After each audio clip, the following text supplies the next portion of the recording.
BT. So, here we go.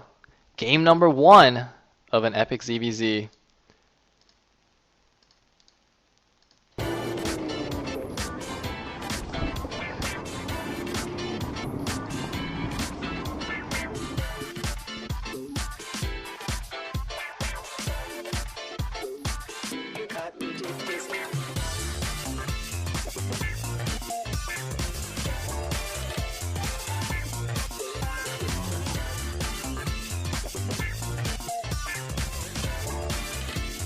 The train headed for ISL2 is now approaching.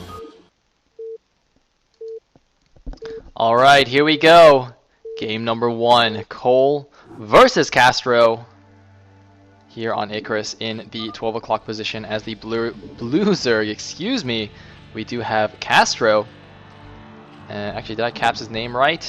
He wants a capital S! I always try to get the caps right on these players' names. And in the 6 o'clock position as the purple Zerg, we have the Wonder Kid Kolll. I feel like I should have a nickname for CastrO too. Does anybody know what... Does CastrO have like a well-known nickname thing? Because he's a pretty famous player, right? Anyway.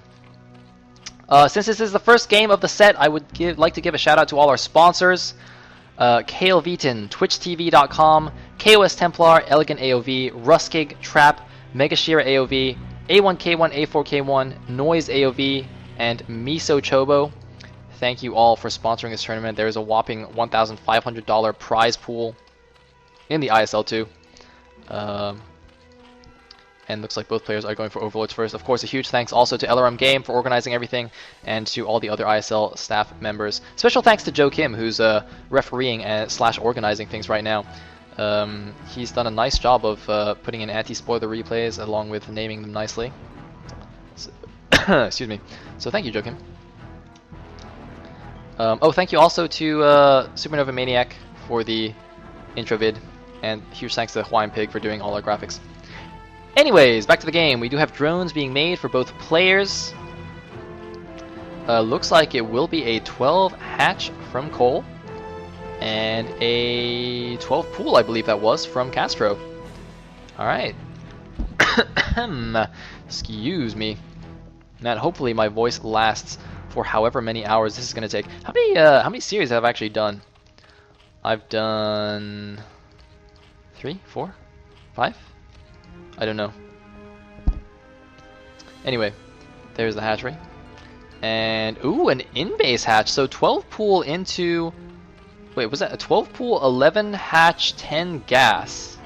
I believe that's what this was. 12 pool, 11 hatch, 10 gas. Interesting. Interesting.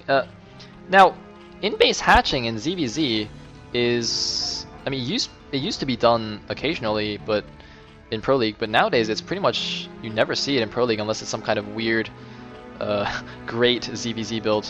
And by great I mean by great, not the adjective great. I think it's almost always optimal to take the expansion. Obviously you get the second gas, and as long as you have decent link control, you should be able to defend it. So yeah, I don't really see pro gamers doing this anymore. But, well, these guys aren't pro gamers. They are the top class of foreigners. And of course, foreign players always do all kinds of kooky things, which is one of the reasons it is so fun to watch.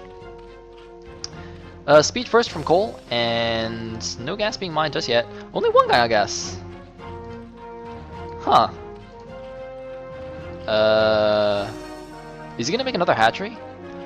Is this actually the great build? The 3 hatch great build? I think this is actually the great build. This is actually by Great's 3 hatch Ling build, except he didn't... Oh, he did actually get 100 gas for speed. Okay, I'm sorry. I didn't realize he had the 100 gas already, so... Yeah.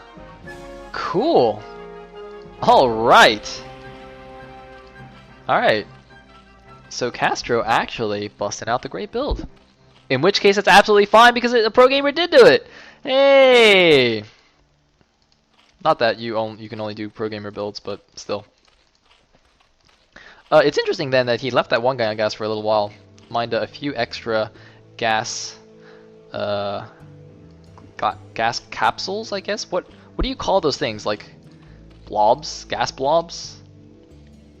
Like, what do you call this crystal, like the mineral thing that the drone holds? What would you call that? A little thing of crystals? Anyway, Kolll is sending out a lot of lings here. Both players do have speed, but reinforcing from those 2 hatcheries in his main.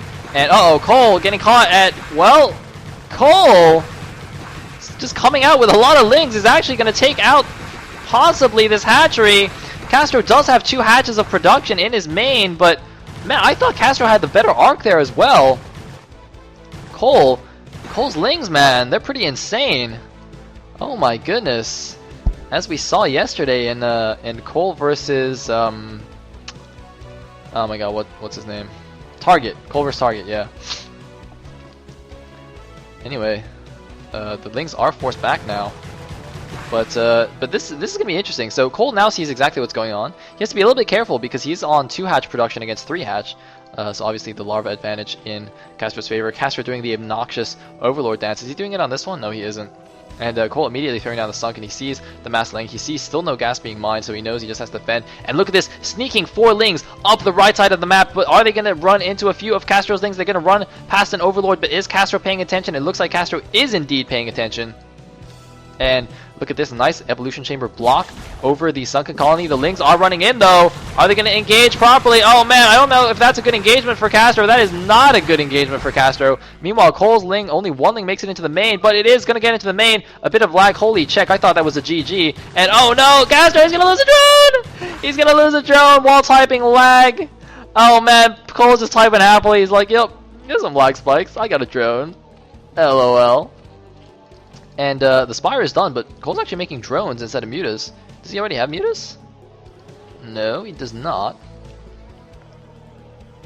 Alright, an evolution chamber is going down for CastrO.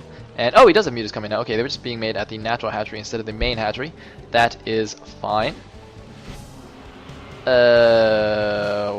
What? Did CastrO just leave? Joe Kim, do you know what happened? I'm gonna say that was Koll's victory. I don't know. I'm gonna put that as Koll's victory.